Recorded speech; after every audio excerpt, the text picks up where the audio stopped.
Tonight, police warned residents across the Copper Coast to be vigilant as scammers target the region, and the push for Port Pirie businesses to adopt extended trading hours this festive season. This is Southern Cross News with Fraser Goldsworthy. Good evening. Police are warning residents across the Copper Coast to be wary of scammers currently preying on the region. Customers are urged to be vigilant when receiving unexpected phone calls or emails from people posing to be representatives from large companies. $15,000 scammed from the Copper Coast this week alone. As we approach the festive season and household budgets tighten, it's a deplorable act. In one case, a victim was instructed to purchase a number of iTunes cards for Christmas presents. The scammer got them to scrape the back of the card, got the number, and were able to access it that way. It's just one of a number of scams making their way around the region. Police say if it sounds too good to be true, then it probably is. If people are contacted by Telstra Security, Netflix, Australian Taxation Office, SAPOL, please make the necessary checks. Don't just take it for granted that these are the people who are calling you. In other cases, the scammers are posing as banks, asking customers to transfer money that appears to have been deposited into their accounts. You'll get a scam from a bank and they'll have all the pictures up there that looks like an original email from that bank, but they're not, because the banks will never get in touch with you via email. Thousands of people are being targeted by the scammers, and it's expected the number of victims is set to rise by the end of the year. This year there was 122,000 people scammed around Australia. It's getting really big business, so you need to be ultra cautious of an email that you don't know who it's come from. Police say it's a timely reminder to never give your personal details out, transfer money or purchase items for anyone requesting you to do so over the phone or via email. There's a lot of scamming going on and there's a lot of money being transferred over. Way to avoid them is just to delete them, or delete any emails that you get that you don't know who they're from. Rachel Nell, Southern Cross News. Another iconic piece of the former Alinta power station is set to be demolished tomorrow. Organisers say Port Augusta's charge felling event will be the biggest in the Southern Hemisphere. These giant steel structures were once the engine room of the Port Augusta power station. The boilers used to produce about 18 megapascals of steam to the turbines, which it obviously then spun at 3,000 RPM to produce power. And at 9 a.m. tomorrow, there'll be no more when the 10,000-tonne pieces of steel are brought to the ground. I think it'll be sad for a lot of people to see it go. A lot of history with the power station. A lot of people have worked, all their lives keeping this power station going, not only constructing it, but keeping it going over the generations. With the inside legs of the structure cut at the base, workers spent this morning arranging the other sides of the steel frames to be blown out. So we've got two boilers and we've got 150 metres of lineal cutting charge set to one side of each boiler. So basically what will happen is those cutting charges will blow part of those columns out and the boilers will fell in a westerly and an easterly direction. Flinders Power has arranged a 1 kilometre exclusion zone around the structure. It's urging the public to watch the spectacle in the designated viewing area. That's to make sure that everybody's well clear of the event.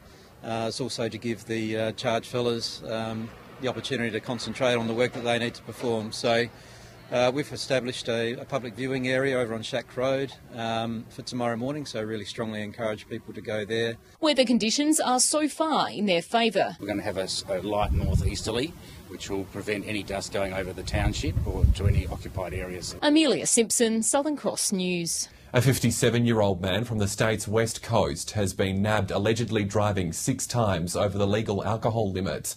Officers stopped the driver on Wells Street in Streaky Bay yesterday afternoon, where police say he blew .305. It was later revealed he was driving on a suspended licence. He'll face court at a later date. 3 teenagers have been arrested over a break-in at a bottle shop in Port Augusta. Officers allege at 4:20 last Friday morning, patrols arrived at the Pastoral Hotel to find the shop had been broken into before the trio made off with alcohol. Police examined CCTV footage and caught the 2 15-year-old suspects and one 17-year-old suspect on Saturday, who've been charged with serious criminal trespass and theft. They'll face the Port Augusta Youth Court later this month. First home buyers in regional New South Wales are being encouraged to take advantage of the removal of stamp duty. Local real estate agents say the process had boded well for those entering the market for the first time. In the New South Wales state budget released back in June, the government announced reforms for first home buyers. The main talking point, the removal of stamp duty for properties worth less than $650,000 for first home buyers. Since the reforms came in, over 10,000 people have taken advantage. There are a few more first home buyers now entering the market than what there was. The average house price for Broken Hill is currently $125,000. Local experts say while stamp duty doesn't have much of an impact at that kind of pricing level, it's still beneficial. On $100,000, it's about $2,000 saving. But what it does mean is it's $2,000 they didn't have to save up to use as their deposit. So it is giving them a little bit more borrowing power, which is great. In the rental market, those searching for a home may have to look a little harder. Many realtors are coming up short. On realestate.com.au, only around 30 homes are up for rent across the town. There has been a massive shortage for rental properties with our office.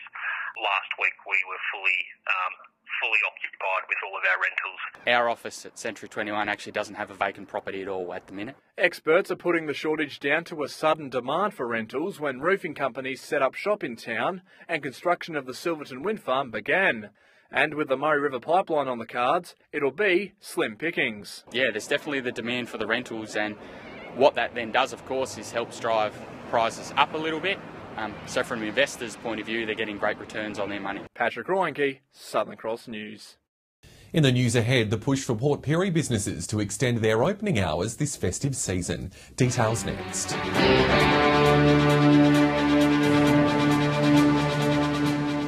Port Augusta's Caritas College has officially opened several new buildings at its campus today. The school held an official blessing and celebration for the Angelica Green Learning Centre, Flora and Alexander MacKillop Visual Arts Centre and the Refurbished Administration Centre. The college says the self-funded buildings were named after those who've made significant contributions to the college's history. Port Pirie's Chamber of Commerce is calling on local businesses across the town to extend trading hours in the lead up to Christmas. It says an increasing population will bring positive results as customers spend big in the town over the festive season.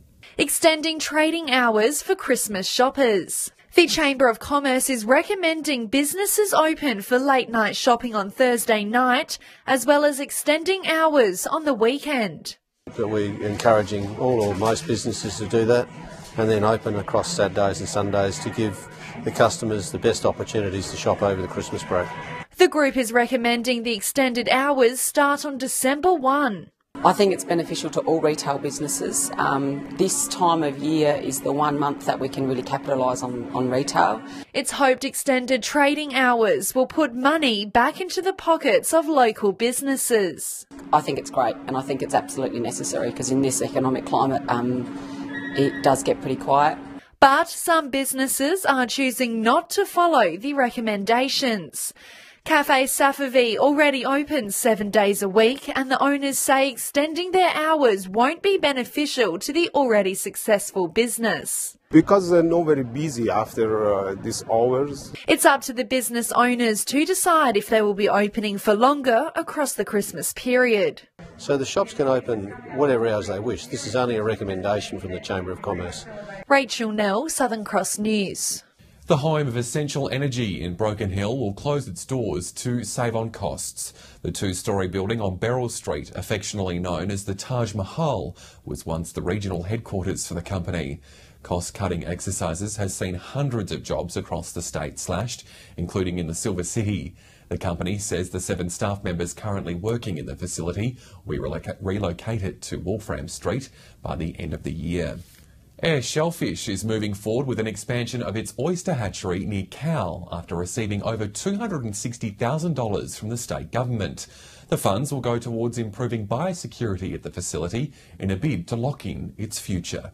After a rough patch, South Australia's oyster industry is heading into clearer waters. A new spat hatchery at Cal opened last month, aims to turn the tide against the devastating POMS disease. And the hatchery is getting bigger, with stage 2 of its development set to take off. Putting in some water treatment processes and building some additional rooms within the hatchery that helps to become biosecure. In a boost, the company has secured a $260,000 regional development grant from the state government. We're very, very proud of our biosecurity and the clean, green facility and the opportunities here in South Australia. 9 jobs will be created during construction, while 4 full-time positions will be ongoing once the upgrade is complete. The Regional Development Minister says it'll help secure oyster spat supply, leading to a self-sufficient industry in South Australia. We really need to protect this, as I say, and I can't reinforce that enough. The issue is it's not only Cal, it's Coffin Bay, it's all of the West Coast. It'll also help protect the industry from a local outbreak of the devastating disease. The hatchery would be able to isolate the hatchery and be able to produce spat, which would then be able to be sold to the oyster growers. The upgrade's expected to be completed in the next year. John Hunt, Southern Cross News. After the break, the Fresh Faces set to bring fresh ideas to council chambers across the state. That's next.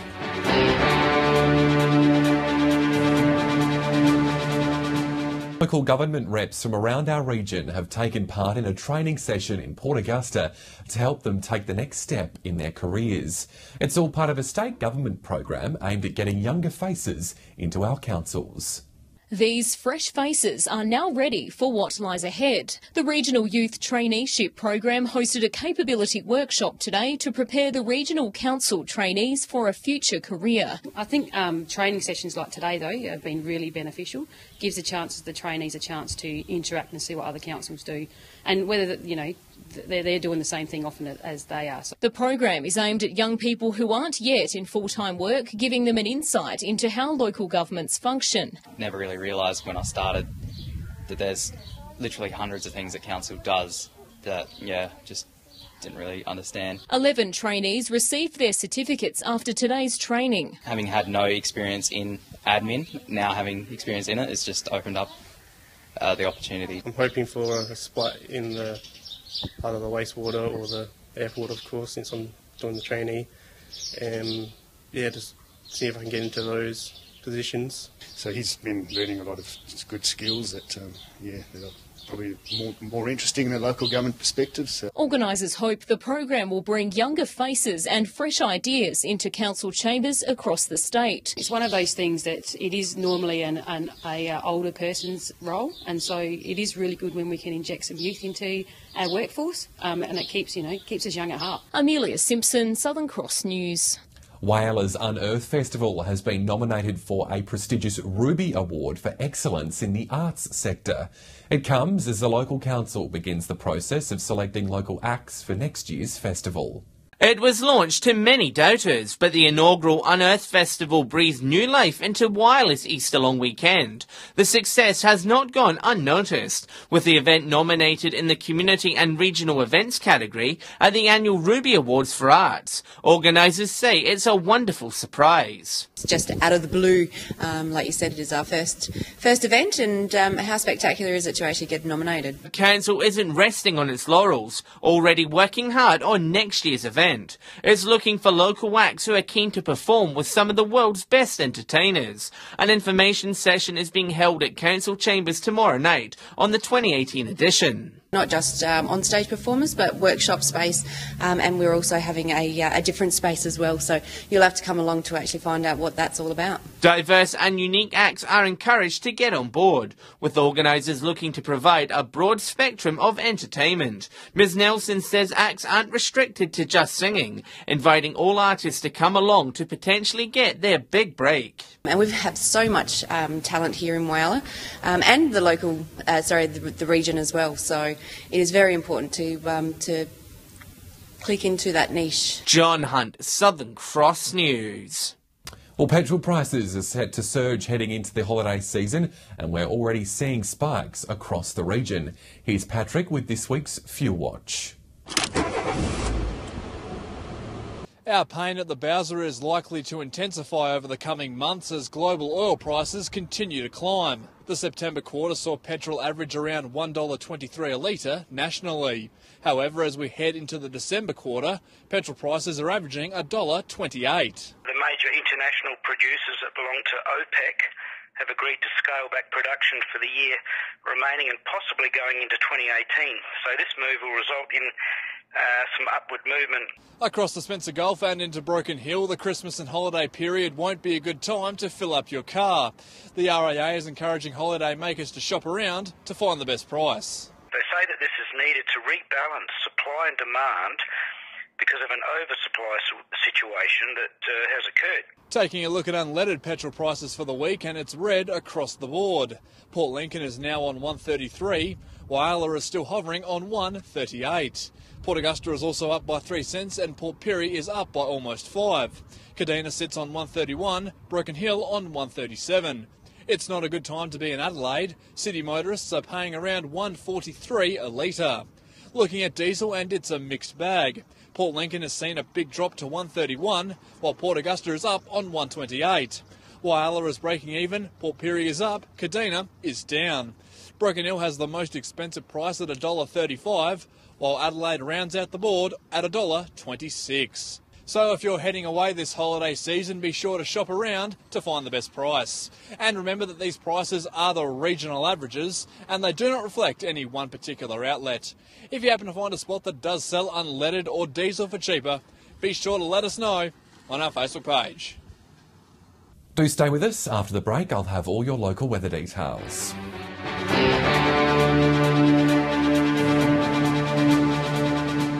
Back checking weather now. Plenty of sunshine across the region today. 28 the top in Port Augusta. It hit 27 for Broken Hill. Pretty warm as well in Whyalla for 26. Dipping down slightly in Port Lincoln, just 22 there. Sunny day in Adelaide, 25. On the satellite, cloud forming across far northern SA in a weak trough is causing the odd shower and storm. On our Gulf waters, winds will be southwesterly before shifting southeasterly up to 20 knots. Seas will be at around 1.5 metres. Sunrise will be at 6:13 and the sun will be going down at 7:53. Another perfectly sunny day on the way tomorrow, seeing the mercury reach 34 in Port Augusta, 33 the top in Port Pirie, just a touch under the 30s in Clare and Port Lincoln, and a fine day on the way for Adelaide. Looking ahead, plenty of blue sky on the way for Port Lincoln, starting to warm up in Cleve with the temperature hitting around the 30-degree mark till Sunday. A similar story for Woodner as well, pushing closer to 40 degrees, looking very much like summer there. In Whyalla, it'll be pretty warm as well. Fire crews will be on the lookout Saturday in Port Augusta with a top of 36, and it'll be warm in Kadina as well for 32. A few hot days in Port Pirie as well, seeing the temperature hang around the 35-degree mark. A similar story in Clare and Broken Hill. If you've got air conditioning, make sure it works. And that's all the news to now. Thanks for your company. We'll have updates later. Until then, enjoy your evening. Good night.